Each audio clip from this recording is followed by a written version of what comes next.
enjoyed the choir since I stepped my feet into this auditorium. Amen. It has been glorious, glorious voices. I now understand why the name of the choir is Divine Voices. The voices have been divine. Thank you so much. It's been amazing, and I must say that it's been amazing. The instrumentation coordinated, the singers, beautiful voices. You almost want me to say that, you know what, I'm not going on today. I want to keep hearing the choir. Amen. Thank you, and keep it up. Amen. Yes, I would like to know how long I have, so if somebody can just let me know. The theme for this anniversary is the glory of this latter house shall be greater than the former. Can we say that together? The glory of this latter house shall be greater than the former. And it's gotten from the book of Haggai chapter 2 verse 9. You know, when Prophet Haggai wrote this scripture, amen, it was during the time of Ezra. Just to give us some brief history about the prophecy. You know, this was a prophecy by Prophet Haggai. They were rebuilding the temple. You know, many of us, students of the Bible, I believe that I'm in a Bible church. Amen. And we know the Bible. We know that, you know, King Solomon built the temple. David wanted to build a temple, but God said, no, you're a man of war. But your seed will build a temple. King Solomon built the temple. Right? We see that in Kings. We also see that in Chronicles. Amen. That King Solomon built the temple. Then, you know, at the dedication of the temple, the glory of the Lord filled the temple. But the children of Israel were always disobedient. They were always disobedient. So prophets prophesied, and they said that, see, you are going to be sold into slavery, you're going to be captured as slaves, you know, and all of that happened, and the temple was brought down. Amen. I'm so sorry, I'm going to speak more English than Yoruba. Amen. Am I allowed? The temple was destroyed. The temple King Solomon built was destroyed. And the children of Israel were held in captivity. Amen. Amen. The children of Israel were what? They were held in captivity. And the temple was destroyed. So when they got to Ezra, the people of Israel came out of captivity. And they were like, how can the temple of the Lord be destroyed? And they started building the temple.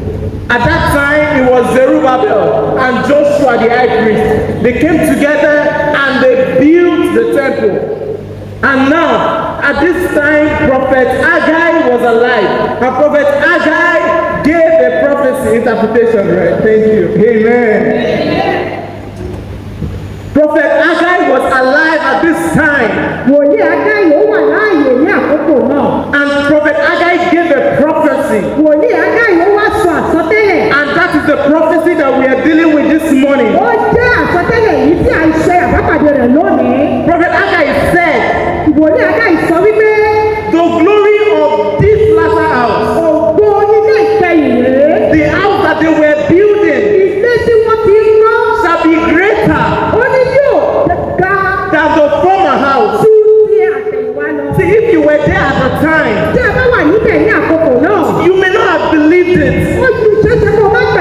Because the man that built the former house was King Solomon. King Solomon was the wisest man in the world. And he built a house for God. So much that people looked at the house and they marveled. And now, Haggai is saying,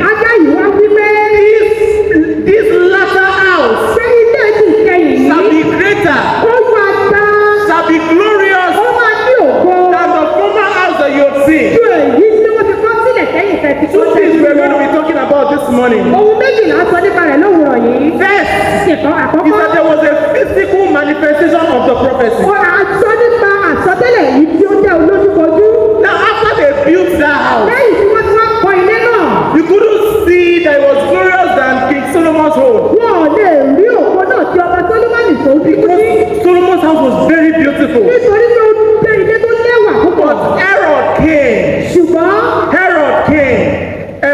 Herod ọba Hẹ́rọ́dù.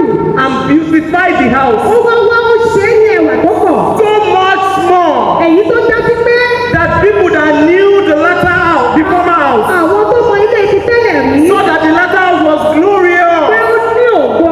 Amen. Àmín. Can I get down to it long enough? Can I? Amen. Amen. But the manifestation of that prophecy, Ṣùgbọ́n ìfọláwọ̀ àsọtẹ́lẹ̀ it yìí wasn't physical. kò jẹ́ ohun tó jẹ́ ojúkojú. It wasn't just physical. Kò jẹ́ ojúkojú nìkan. When Prophet Haggai Nígbà tí kò ní Ágáyì, said that the latter house shall be greater than the former ó house, sọ ilé ilé ìkẹyìn yóò dára ju ti ìṣáájú. he was seeing something more. Ó rí ohun tó jù bẹ́ẹ̀ lọ. He was seeing something more than the beauty of the house. Ohun tó ju ẹwà ilé yẹn lọ. Do you know one of the things he was seeing? Do you know one of the things he was seeing? Ṣé àwọn àwọn tó rí nígbà ni? Amen. Ẹ̀mí. Do you know one of the things he was Ṣé seeing? àwọn ìfọ́ nínú ohun tó rí nígbà ni? Now let's go to 2 Kings. Ẹ̀ka àwọn tún lè gbé àwọn ọba kejì.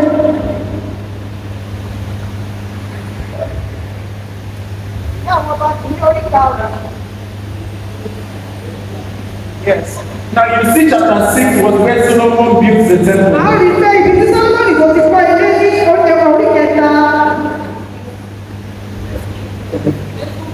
Ní àwọn ọba kìíní kọ́ First sí Kings chapter 6. No, First Kings chapter 6. Yes.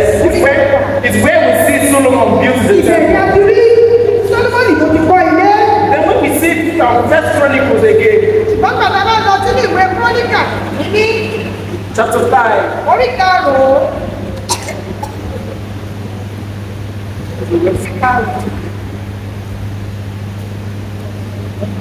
Chapter 7. Yes. Verse 11. Ìwé Króníkà kejì orí keje ẹsẹ̀ kọkànlá. Amen. This is okay, man. Solomoni sì parí ilé Olúwa àti ilé ọba àti gbogbo ohun tí ó wá sí ọkàn Solomoni láti ṣe nínú ilé Olúwa. Amen. Amen. Now here we see that Solomon built the temple, which I explained. A rí pé Sọ́lọ́mọ́nì ó kọ́ ilé gẹ́gẹ́ bí mo ti ṣe sọ. Now they dedicated the temple, Wọ́n wá mú ilé ìwọ́n fi jì Ọlọ́run. and this is so beautiful Ó jẹ́ ohun tó lẹ́wà púpọ̀. because when they were going to dedicate this temple, Nítorí pé nígbà tó fẹ́ fi ilé yìí fún Ọlọ́run. they called choir members, Gbogbo àwọn akọrin. they called singers, Gbogbo àwọn pẹ́ àwọn akọrin. and the Bible said Ilé yìí wípé they came wọ́n wá and they praised the Lord. wọ́n lè yí Ọlọ́run. And the Bible says Ilé ìwé wípé the glory of the Lord ògo Ọlọ́run filled the ó temple kú inú tẹ́bìlì. so much that Èyí tó jẹ́ wípé the ministers could not minister again. àwọn tó ṣe ìjẹ́ ìṣòro tẹ̀lé ṣe mọ́. Are we following? Ṣé à ń tẹ̀lé? Now, when this is the formal temple we're talking about, Òjé yìí tí à ń sọ nípa rẹ̀. when they were going to dedicate the formal temple, Àti ilé ilẹ̀ tẹ́bìlì ti tẹ́lẹ̀ nígbà tó fẹ́ lọ fi fún Olúwa. the glory of the Lord filled the temple. Ògo Ọlọ́run ó kú inú tẹ́bìlì náà. Now you imagine, A ó wòye. what is the latter temple now going to be like? Kí ni ìsìn ìkẹyìn báwo ló ṣe máa wá rí? What is Prophet Haggai Kí saying? ni ohun wòlíì àká ìdúró ń sọ? That the glory of this latter house Wípé òkú ní ìkẹyìn yìí. shall be glorious, Ṣé yóò ga? shall be greater Ṣé yóò ga than lọ́dọ̀ the lọ́dọ̀ former house. ju ti àtẹ̀yìnwá lọ? What can be more glorious Kí ni ó máa tún ní than the glory of the Lord appearing? òkú Ọlọ́run ó fara hàn? What can be more glorious Ó máa gbé òkú gbé òkú jà. than the glory of God filling the Ṣé temple? òkú Ọlọ́run ó kú inú tẹ́bìlì náà? Do you know what was more Ṣé glorious? ẹ mọ ohun tó kù ní òkú púpọ̀? Jesus walked in the latter temple. Jésù Kristi ó rìn nínú tẹ́bìlì náà. Amen. Àmín. The first temple, Àtẹ́bìlì àkọ́kọ́, the glory of the Lord filled the temple. òkú Ọlọ́run kú inú rẹ̀. The second temple, Ìkejì, Jesus walked through. Jésù Kristi ó rìn nínú What rẹ̀. is greater Kí ni ohun tó ga jùlọ? than the Son of God? Ju Ọlọ́run lọ. What is greater Kí ni ohun tó ga jù? than God Himself? Fún Ọlọ́run Walking in the temple. láti rìn nínú This tẹ́bìlì. is what Prophet Haggai saw. Ohun tí kò ní aláìsàn sọ nìyí. And he was moved by the Spirit of God. Ẹ̀mí Ọlọ́run ló mú sọ. And his head, Ó lè wí pé this latter house, pé ilé ìkẹyìn shall be greater yóò ga than the former house. ju ti ṣáájú Because lọ. why? Nítorí kí ni? Our Lord and Savior Ọlọ́run ló gbà was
consult a witch Ó wá lọ bá àwọn oníṣègùn sọ̀rọ̀. to bring back the spirit of Samuel. Láti mú ẹ̀mí Sámúẹ́lì.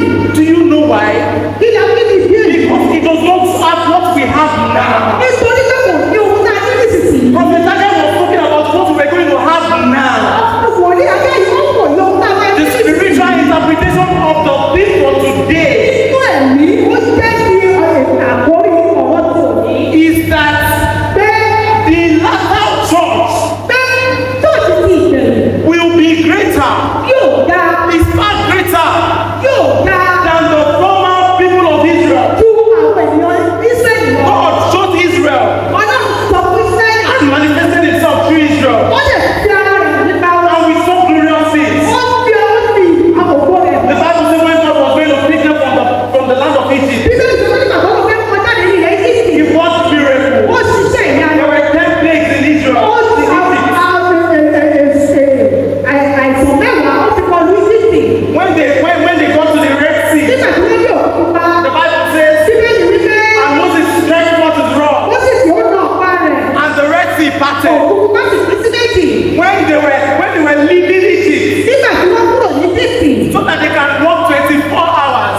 Kí wọ́n máa lè fi wákàtí mẹ́rìnlélógún The rìn. Bible says that there was fire as light for them in the night. Iná ó ṣe ìmọ́lẹ̀ púpọ̀ ní àlẹ́. It got to a time Wọ́n gbé ìpele kan. when Joshua became the leader, Nígbà tí Joshua di adarí. and they were still moving. Tí wọ́n sì lọ.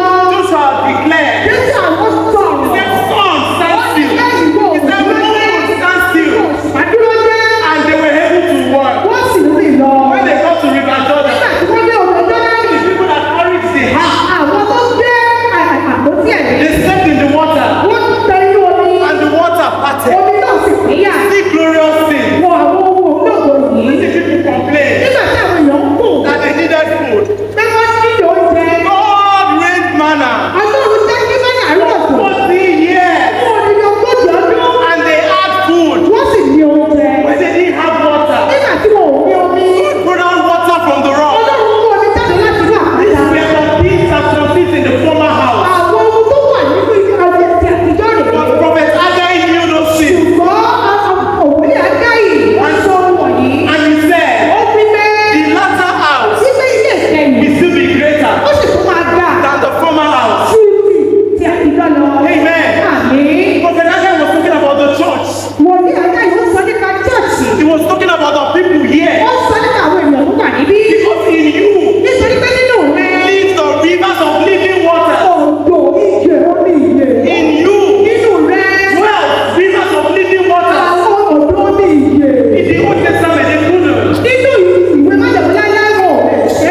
There's a place in First Kings, Nínú ìwé ọmọ àwọn bá kìíní. chapter 24, I believe. Orí kẹrìnlélógún. Now, King David was going to number the people of Israel. Ọba Dábìdì ó fẹ́ kárí àwọn ọmọ Ísírẹ́lì. And he said, Ó wá wí pé God moved me to number the people of Israel. Ọlọ́run ràn mí lọ́wọ́ láti kárí àwọn ènìyàn wọ̀nyí. Then we now saw in 2 Chronicles chapter 21. Àwọn arìnrìn nínú ìwé Kúrónìkù kejì orí kejì First Chronicles chapter 21. orí Kúrónìkù kìíní orí kọkànlélógún. We saw that it was not God that moved Moses and David to number the people of Israel. Àwọn ẹni Ọlọ́run kọ́ It wasn't God. kì í ṣe Ọlọ́run ló mú ká àwọn ènìyàn wọ̀nyí. Can we read it?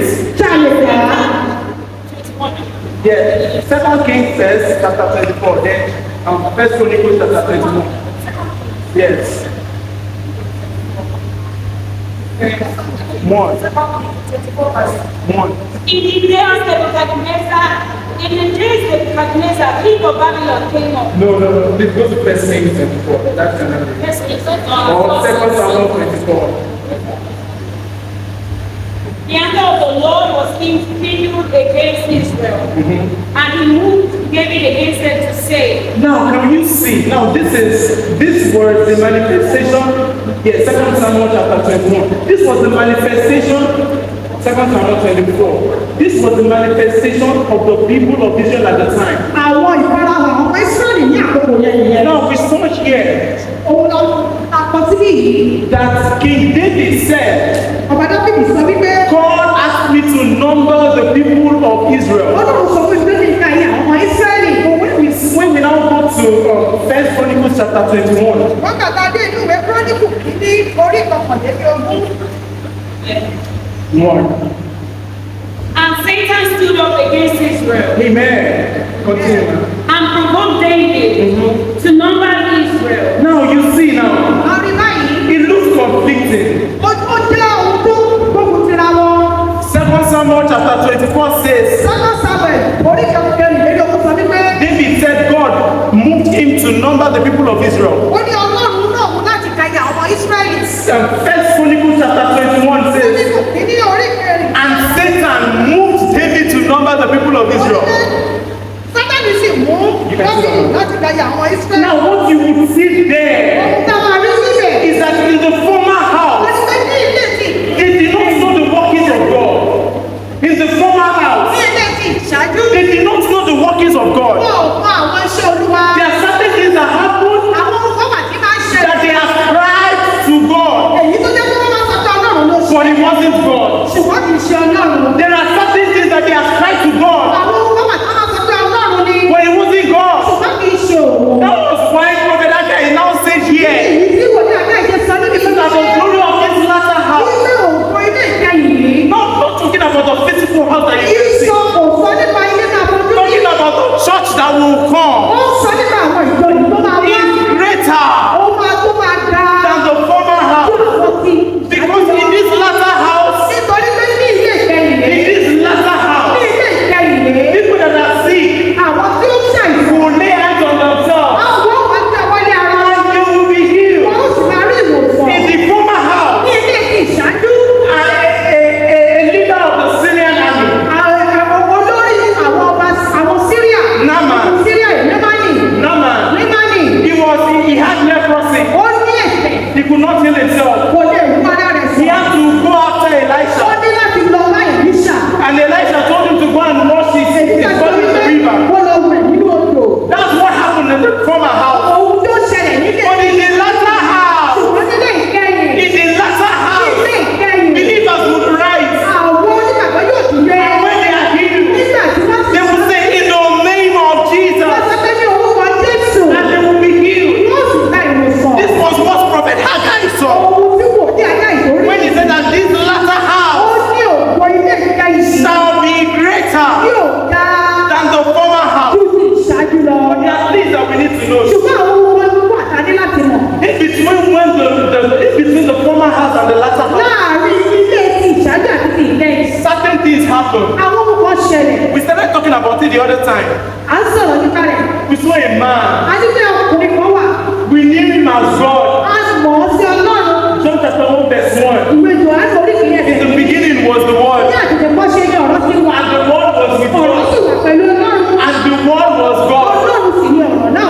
Verse 14. Ní ẹsẹ̀ kẹrìnlá. He said, and the Word became flesh, Ó ní kí ọ̀rọ̀ tó sì fi ara. and he dwelt among Ó us, ní ó sì gbé láàrin wa. and we beheld his glory Àbí wọ́n máa sì rí as ọ̀rọ̀ of the náà. only begotten of the Father, Tí ọmọ kan ṣoṣo fi ọ̀rọ̀ náà. full of grace. Èyí tó kún fún ọ̀rọ̀ And àti truth. So òtítọ́. now we saw A rí that God pé Ọlọ́run came in man. ó wá ní ìwé ènìyàn. God Ọlọ́run came as a ó man. wá gẹ́gẹ́ bí ènìyàn. Amen. Àmín. To bring to pass, Ọmọ àwọn mú to bring to pass láti mú wá sí ìrántí this prophecy. àwọn ọ̀rọ̀ ìgbàsọtẹ́lẹ̀ yìí. Amen. Àmín. So when Jesus was walking on the earth, Nígbà tí Jésù Kristi tó rìn nínú ayé, a certain woman came to him àwọn obìnrin kan wá bá a. in John chapter 4. Nínú ìwé Jòhánù orí kẹrin, She said that, ó wí pé teacher, olùkọ́ni. our people say Àwọn ènìyàn wá wí pé that it is in the mountain that we should praise the Lord. ìgbé ní orí òkè ní ká ti yan Ọlọ́run. It is in the mountain that we should worship. Ìgbé ní orí òkè ní ká ti yìn. This is around verse 21. Ní ó wà ní ẹ̀ẹ́dẹ̀gbẹ̀rẹ̀ ọkànlélógún. And Jesus answered, Jésù wá dáhùn. okay, no. The woman said that our people said that it is in this mountain that we should pray.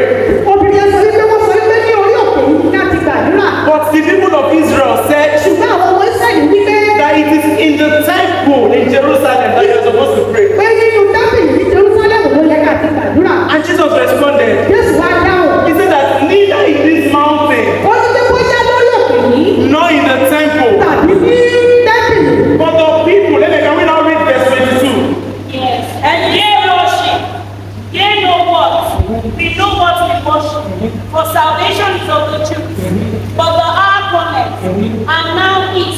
When true worshippers shall worship the Father in spirit and in truth.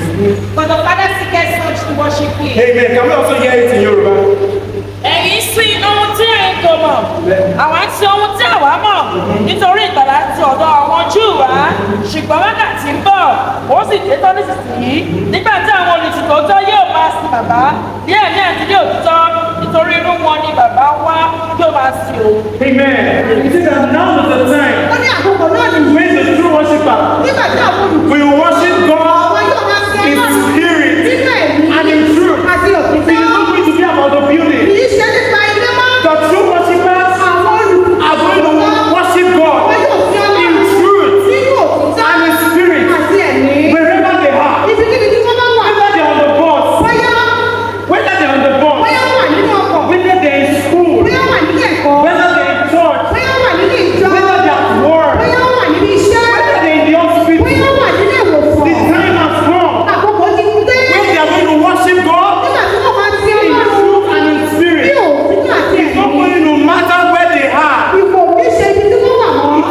It is neither the mountain Kì í ṣe lórí òkè. nor the Tàbí temple. ní ìfẹ̀ tàbí ní tábìlì. This is what Prophet was saying. Ohun tí kò ní ajá ìsọ ni. When he said, Nígbà tó ní pé this present house, this latter house ṣé òun ilé ìjẹ́ ìsìn shall be greater yóò ga than this former house. ju ti àṣáájú lọ. And we saw in the scriptures A lè rí nínú ìwé mímọ́. after the day of Pentecost. Lẹ́yìn ọdún Pẹ́ńtíkọ́sì. The Bible says Ìbéèrè wípé the children of God were filled with the Spirit. àìní Ọlọ́run fún inú àwọn ènìyàn. He said they were in one accord Wọ́n ti wọ́n wà ní ìṣọ̀kan. in the upper room, Ní ọjà náà pè. and they heard a loud voice. Wọ́n sì gbọ́ ohùn They rárá. were filled with the Spirit. Ẹ̀mí Ọlọ́run sì kọ́ iná. And we saw that after that, Lẹ́yìn yìí, lẹ́yìn èyí, there was the manifestation of the latter house. ìfọwọ́wọ́ òwò ilé ìfẹ́ yìí sì There was gloriousness. ó ní wọ́n ìlú òwò yìí. Peter, Apostle Peter, Àpọ́sù Pétérù that denied Christ 3 èyí times, tó sẹ́yìn sí nígbà he came ó out jáde. and he said, Ó wí pé do not think we are drunk.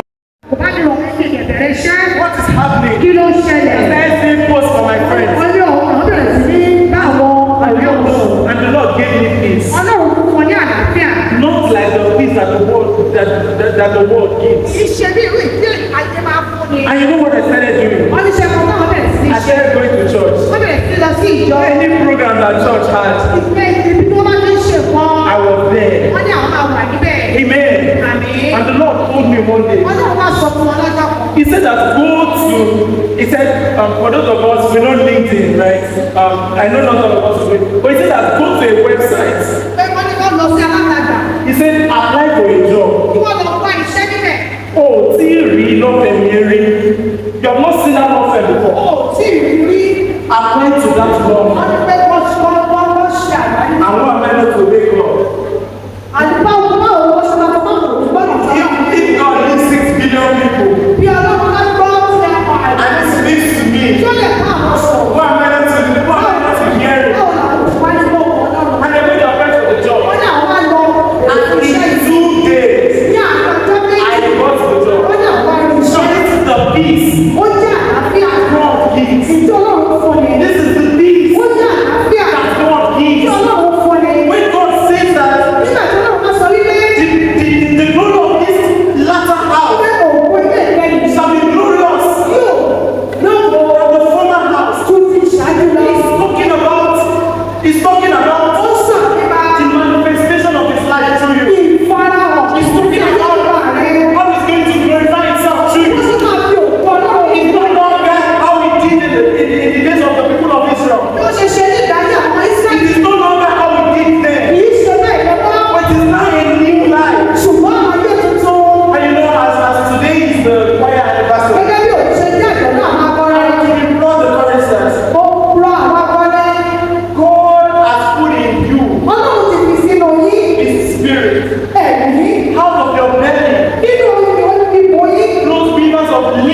thing I've said by way of conclusion. Ohun méjì òun ni a ti sọ báyìí. There was the manifestation of the latter house where they saw how glorious the house is. Ìfarahàn ọtí ilé ìkẹyìn. But what Prophet Haggai, there was also a spiritual interpretation of what Prophet Haggai was saying. Ṣùgbọ́n ìtumọ̀ ti ẹ̀mí nínú ohun tí wòlíì ajá ìkósọ That in the former house, wípé ní ilé ti ìṣáájú they didn't know Jesus. wọn ò mọ Jésù. But in the latter house, Ṣùgbọ́n ní ilé ìkẹyìn they are going to know Jesus. wọ́n á mọ Jésù. And they are going to come by the beautiful gate. Wọ́n sì rìn lórí ẹnu ọ̀nà kẹ́kẹ́rẹ́. And they will see a lame man. Wọn yóò sì rí ọkùnrin kan arọ And they will say, wọn yóò sì rí pé silver and gold have I not, wúrà àti fàdákà ò but ní. such as I have. Ṣùgbọ́n ohun tí mo ní Listen to that. gbọ́ ìṣe Such that I have. ohun tí mo ní Such that I have. èyí tí mo ní Just like how you have money, gẹ́gẹ́ bí o ti ní owó you have the power of God. o ní agbára Ọlọ́run Such that I have. ìlú yìí tí mo I ní give unto you. òun ni mo fi fún ọ In the name of ní Jesus. orúkọ Jésù Rise up and walk. ìdẹ́kọ̀ọ́sì rẹ̀ That is the glory of the latter house. èyí jẹ́ òkú ilé ìkẹyìn The life that is full of Christ. ayé tó kún fún Kristi The life that manifests Christ. ayé tó fi ìfarahàn Jésù hàn. The life that is taking the world for Christ. Ayé èyí tó fi ọ̀rọ̀ náà fún ayé. Brothers and sisters, Ara mi nínú Olúwa. if you have not given your life to Bí Christ, o bá lè fi ayé rẹ fún what Kristi, we have said, ohun tí a ti sọ gbogbo yìí, it may sound like English to you. ó lè dàbí ìtọ́bí ìlójú rẹ. Because you cannot live it. O ò lè fi sílẹ̀. The only people that can live it Àwọn tó lè gbé nínú rẹ̀. are the people that are living it. Ohun tí àwọn tó ti fi ayé rẹ fún Kristi. After you give your life to Christ, Lẹ́yìn tó fi ayé rẹ fún Kristi. the Spirit of God. Ó jẹ́ ìdájọ́ mi fún Such ọ̀sẹ̀. as all the other things that you do, Ní àwọn gbogbo tó bá tún ṣe. manifestation of the Spirit of God. Ó máa jẹ́ ìfarahàn That's ìyàtọ̀. why I carry my sin. Tàbí àwọn onílé gbogbo. That's why I sing it. Àwọn The Spirit of God sing it. ẹ̀jọ́ náà ló pọ̀ This sí. is the manifestation of the last. Ìfarahàn ìpínlẹ̀ ìsẹ̀yìn. You go to war, Wọ́n lọ síbi iṣẹ́. and they're like, who is this person? Wọ́n máa pẹ́ kalẹ̀ ní. And they're like, who is this Wọ́n máa person? pẹ́ kalẹ̀ ní. And they're like, oh, they're going to search for people. Gba ọbẹ̀ dá wọn But dúró. this person cannot be searched. Ṣùgbọ́n ẹni ìyá ò lè dá dúró. Because why? Nítorí kí ni? He knows the Spirit of God. Nínú rẹ̀ ó dòde. Ó bẹ nínú rẹ̀. He has backing. Ó ní aláfẹ̀yìntì. He has backing. Ó ní aláfẹ̀yìntì. There is not the Father. Ó ní bàbá. There is not the Ó Son. jẹ́ ti ọmọ. There is not the Holy Spirit. Ẹ̀mí mímọ́. Ó wà lẹ́yìn He rẹ̀. has the host of heaven. Ó ní ogun ọ̀run lẹ́yìn rẹ̀. That is the glory of the latter house. Àwọn ogun ilé ìkẹyìn. The glory of the latter house. Ogun ilé ìkẹyìn. The manifestation of the life of Christ. Ó jẹ́ ìfarahàn The glory of the latter house. Ogun ilé ìkẹyìn. Is you manifesting Christ. Òun ni pé ìwọ òun fi ìfarahàn Jésù hàn. Just like the apostles. Bí àwọn àpòsílẹ̀.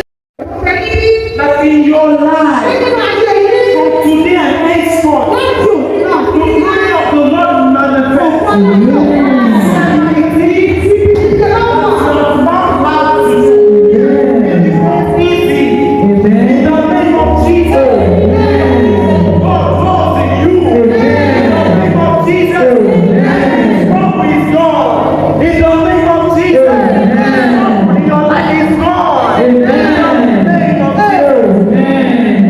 Jesus' mighty name.